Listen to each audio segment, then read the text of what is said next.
Hi hello friends, ಎಲ್ಲರಿಗೂ ನಮಸ್ಕಾರ. ಎಲ್ಲರಿಗೂ ನಮ್ಮ ಅಮ್ಮನ ಅಡುಗೆಗೆ ಸ್ವಾಗತ. ಹೊಸದಾಗಿ ನಮ್ಮ ಚಾನಲ್ನ ನೋಡ್ತಾ ಇದ್ದರೆ ದಯವಿಟ್ಟು ಸಬ್ಸ್ಕ್ರೈಬ್ ಮಾಡಿ, ಹಾಗೆ ಪಕ್ಕದಲ್ಲಿ ಬರುವ ಬೆಲ್ಲೈಕನ್ ಆಲ್ ಅಂತ ಆಪ್ಷನ್ ಸೆಲೆಕ್ಟ್ ಮಾಡ್ಕೊಳ್ಳಿ. ಆವಾಗ ನಾವು ಹಾಕುವ ವೀಡಿಯೋಸ್ ಎಲ್ಲ ನಿಮಗೆ ನೋಟಿಫಿಕೇಷನ್ ಆಗಿ ಬರುತ್ತೆ. ಬನ್ನಿ, ಈ ವಿಡಿಯೋದಲ್ಲಿ ಸಖತ್ತಾಗಿರುವ ಪೆಪ್ಪರ್ ಚಿಕನ್ ಹೇಗೆ ಮಾಡೋದು ಅಂತ ನೋಡ್ಕೊಬರೋಣ. ಮಾಡೋದು ಹೇಗಂತ ನೋಡ್ಕೊಬರೋಣ. ಅದಕ್ಕಿಂತ ಮುಂಚೆ ವಿಡಿಯೋಗೆ ಒಂದು ಲೈಕು, ಶೇರು, ಕಮೆಂಟ್ ಮಾಡೋದು ಮಾತ್ರ ಮರಿಬೇಡಿ. ಆದಷ್ಟು ಫ್ರೆಂಡ್ಸ್ ಆ್ಯಂಡ್ ಫ್ಯಾಮಿಲಿಗೆ ಶೇರ್ ಮಾಡಿ, ಲೈಕ್ ಮಾಡೋದು ಮಾತ್ರ ಮರಿಬೇಡಿ ಫ್ರೆಂಡ್ಸ್. ಸೊ ಬನ್ನಿ, ಹೇಗೆ ಮಾಡೋದು ಅಂತ ನೋಡ್ಕೊಬರೋಣ. ಮೊದಲಿಗೆ ಸ್ಟವ್ ಹಚ್ಚಿ ಒಂದು ಕಡಾಯಿ ಇಟ್ಕೊಂಡಿದ್ದೀವಿ. ಕಡಾಯಿಗೆ 3 ರಿಂದ 4 ಟೇಬಲ್ ಸ್ಪೂನ್ ಎಣ್ಣೆ ಹಾಕ್ಕೊಂಡು, ಎಣ್ಣೆ ಎಲ್ಲ ಬಿಸಿ ಆದಮೇಲೆ 1 ಟೀ ಸ್ಪೂನ್ ಸೋಂಪು, 2 ಏಲಕ್ಕಿ, 1 ಇಂಚು ಚಕ್ಕೆ, 4 ಲವಂಗ ಹಾಕೊಬೇಕಾಗುತ್ತೆ. ಹಾಗೆ 4 ಒಣ ಮೆಣಸಿನ್ಕಾಯಿ ಹಾಕ್ಕೊಬೇಕಾಗುತ್ತೆ. ಹಾಕ್ಕೊಂಡು ಚೆನ್ನಾಗಿ ಫ್ರೈ ಮಾಡ್ಕೊಬೇಕು. ಸೊ ಅದಾದಮೇಲೆ 1 ಟೇಬಲ್ ಸ್ಪೂನ್ ಶುಂಠಿ ಬೆಳ್ಳುಳ್ಳಿ ಪೇಸ್ಟ್ ಹಾಕ್ಕೊಂಡು ಚೆನ್ನಾಗಿ ಫ್ರೈ ಮಾಡ್ಕೊಬೇಕು. ಎಲ್ಲ ಹಸಿ ವಾಸನೆ ಹೋಗಬೇಕು, ಅಲ್ಲಿವರೆಗೂ ಫ್ರೈ ಮಾಡ್ಕೊತಾ ಇರಬೇಕು. ಸೊ ಅದೇ ಫ್ರೈ ಆಗೋ ಟೈಮಲ್ಲಿ ನಾವು 4 ಹಸಿಮೆಣ್ಸಿನ್ಕಾಯಿನ ಉದ್ದುದಕ್ಕೆ ಕಟ್ ಮಾಡಿ ಹಾಕ್ಕೊತಾ ಇದ್ದೀವಿ. ಸೊ ಎಲ್ಲ ಹಾಕ್ಕೊಂಡು ಚೆನ್ನಾಗಿ ಕ್ಲೀನಾಗಿ ಫ್ರೈ ಮಾಡ್ಕೊಬೇಕಾಗುತ್ತೆ. ಸೊ ಫ್ರೈ ಎಲ್ಲ ಮಾಡ್ಕೊಂಡಿದ್ದಾದಮೇಲೆ 3 ಈರುಳ್ಳಿನ ಉದ್ದುದಕ್ಕೆ ಕಟ್ ಮಾಡಿ ಹಾಕ್ಕೊಂಡು ಸ್ವಲ್ಪ ಉಪ್ಪು ಹಾಕ್ಕೊಂಡು ಅದನ್ನು ಕೂಡ ಫ್ರೈ ಮಾಡ್ಕೊತಾ ಇದ್ದೀವಿ. ಈರುಳ್ಳಿ ಎಲ್ಲ ಚೆನ್ನಾಗಿ ಫ್ರೈ ಆಗಬೇಕು, ಲೈಟ್ ಗೋಲ್ಡನ್ ಬ್ರೌನ್ ಬರಬೇಕು, ಅಲ್ಲಿವರೆಗೂ ಫ್ರೈ ಮಾಡ್ಕೊತಾ ಇರಬೇಕು. ಈರುಳ್ಳಿ ಎಲ್ಲ ಇವಾಗ ನೋಡಿ ಎಷ್ಟು ಚೆನ್ನಾಗಿ ಫ್ರೈ ಆಗಿದೆ.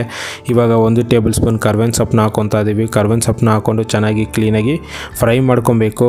ಸೊ ಇದೆಲ್ಲ ಚೆನ್ನಾಗಿ ಫ್ರೈ ಮಾಡ್ಕೊಂಡಿದ್ದಾದಮೇಲೆ ಇಲ್ಲಿ ನಾವು 1 kg ಚಿಕನ್ ತೊಗೊಂಡಿದ್ದೀವಿ. ಚಿಕನ್ನ 3-4 ಸಲ ಕ್ಲೀನಾಗಿ ವಾಶ್ ಮಾಡಿ ಹಾಕ್ಕೊತಾ ಇದ್ದೀವಿ.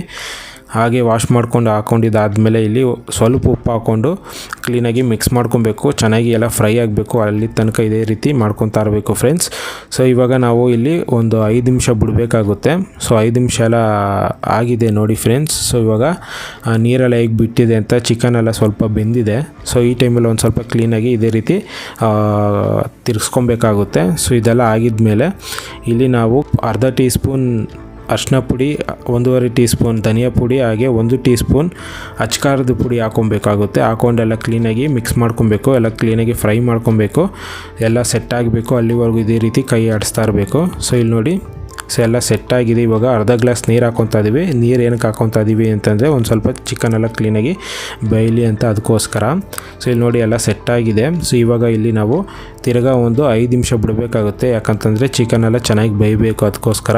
ಸೊ ಇಲ್ಲಿ ನೋಡಿ ಎಣ್ಣೆ ಎಲ್ಲ ಎಷ್ಟು ಚೆನ್ನಾಗಿ ಬಿಟ್ಟಿದೆ ಅಂತ, ಚಿಕನ್ ಎಲ್ಲ ಆಲ್ಮೋಸ್ಟ್ ಬೆಂದಾಗಿದೆ. ಸೊ ಇವಾಗ ಈ ಟೈಮಲ್ಲಿ ನಾವು 1 ಟೇಬಲ್ ಸ್ಪೂನ್ ಪೆಪ್ಪರ್ ಪೌಡ್ರ್ ಹಾಕ್ಕೊಬೇಕಾಗುತ್ತೆ. ಹಾಗೆ 2 ಕಡ್ಡಿ ಕರ್ಬೇವಿನ ಸೊಪ್ಪನ್ನ ಹಾಕ್ಕೊಬೇಕಾಗುತ್ತೆ. ಸೆಲ್ಲ ಹಾಕ್ಕೊಂಡು ಒಂದು ಸ್ವಲ್ಪ ಕ್ಲೀನಾಗಿ ಮಿಕ್ಸ್ ಮಾಡ್ಕೊಬೇಕು. ಎಲ್ಲದಕ್ಕೂ ಸೆಟ್ ಆಗಬೇಕು, ಅಲ್ಲಿವರೆಗೂ ಇದೇ ರೀತಿ ಕೈ ಆಡಿಸ್ತಾ ಇರಬೇಕು ಫ್ರೆಂಡ್ಸ್. ಸೊ ಇಲ್ಲಿ ನೋಡಿ ಇವಾಗ ಎಷ್ಟು ಚೆನ್ನಾಗಿ ಕಾಣಿಸ್ತಿದೆ, ಜ್ಯೂಸಿಯಾಗಿದೆ ಅಂತ. ಅನ್ನ ರಸಮ್ಗಂತೂ ಇದು ಒಳ್ಳೆ ಕಾಂಬಿನೇಷನು, ಪೆಪ್ಪರ್ ಚಿಕನು. ಸೊ ಇವಾಗ ಒಂದು 2 ರಿಂದ 3 ನಿಮಿಷ ಬಿಡೋಣ. ಸೊ ಎಲ್ಲ 2 ನಿಮಿಷ ಆಗಿದೆ. ಸೊ ಇವಾಗೆಲ್ಲ ಒಂದು ಸ್ವಲ್ಪ ಕ್ಲೀನಾಗಿ ತಿರುಗಿಸ್ಕೊಬೇಕಾಗುತ್ತೆ.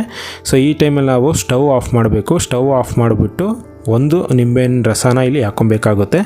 ಸೊ ನಿಂಬೆಹಣ್ಣು ರಸ ಹಾಕ್ಕೊಂಡು ಎಲ್ಲ ಕ್ಲೀನಾಗಿ ಮಿಕ್ಸ್ ಮಾಡ್ಕೊಬೇಕಾಗುತ್ತೆ. ಸೊ ಈ ರೀತಿ ಮಾಡಿದಾದಮೇಲೆ pepper chicken ready friends. So ನೋಡೋದ್ರಲ್ಲಿ ಎಷ್ಟು ಜ್ಯೂಸಿಯಾಗಿದೆ ಅಂತ. ಹೊಸ್ದಾಗಿ ಮಾಡ್ಕೊಳೋರು, ಬ್ಯಾಚುಲರ್ಸು ಈಸಿಯಾಗಿ ಸುಲಭವಾಗಿ ರುಚಿಯಾಗಿ ಮಾಡ್ಕೋಬೋದು. ಅನ್ನ ರಸಮ್ಗಂತೂ ಒಳ್ಳೆ ಕಾಂಬಿನೇಷನ್ ಅಂತಲೇ ಹೇಳ್ಬೋದು. ಗೀ ರೈಸ್ಗೆ ಸೂಪರ್ ಕಾಂಬಿನೇಷನ್ಸು. ಸೊ ನೋಡಿದ್ರಲ್ಲ ಹೇಗೆ ಮಾಡೋದು ಅಂತ, ನೀವು ಒಂದು ಸಲ ಟ್ರೈ ಮಾಡಿ ಹೇಗೆ ಬಂತು ಅಂತ ಕಮೆಂಟ್ ಮಾಡಿ. ಹಾಗೆ ಹೊಸ ರೆಸಿಪೀಸ್ ಬೇಕಂತಂದರೆ ಕಮೆಂಟ್ ಮಾಡಿ, ಮುಂದಿನ ವೀಡಿಯೋದಲ್ಲಿ ಅಪ್ಲೋಡ್ ಮಾಡ್ತೀವಿ. ಹಾಗೆ ನಮ್ಮ ಅಮ್ಮನ ಅಡುಗೆ ಚಾನಲ್ನ ಮರಿದಿರ ಸಬ್ಸ್ಕ್ರೈಬ್ ಮಾಡಿ, ಪಕ್ಕದಲ್ಲಿ ಬರುವ ಬೆಲ್ಲೈಕನ್ ಆಲ್ ಆಪ್ಷನ್ ಅಂತ ಸೆಲೆಕ್ಟ್ ಮಾಡ್ಕೊಳ್ಳಿ. ಆವಾಗ ನಾವು ಹಾಕುವ ವೀಡಿಯೋಸ್ ಎಲ್ಲ ನೋಟಿಫಿಕೇಷನ್ ಆಗಿ ಬರುತ್ತೆ. ಈ ವಿಡಿಯೋ ನೋಡ್ತಿರುವ ಎಲ್ಲ ವೀಕ್ಷಕರಿಗೂ ಧನ್ಯವಾದಗಳು. Thank you.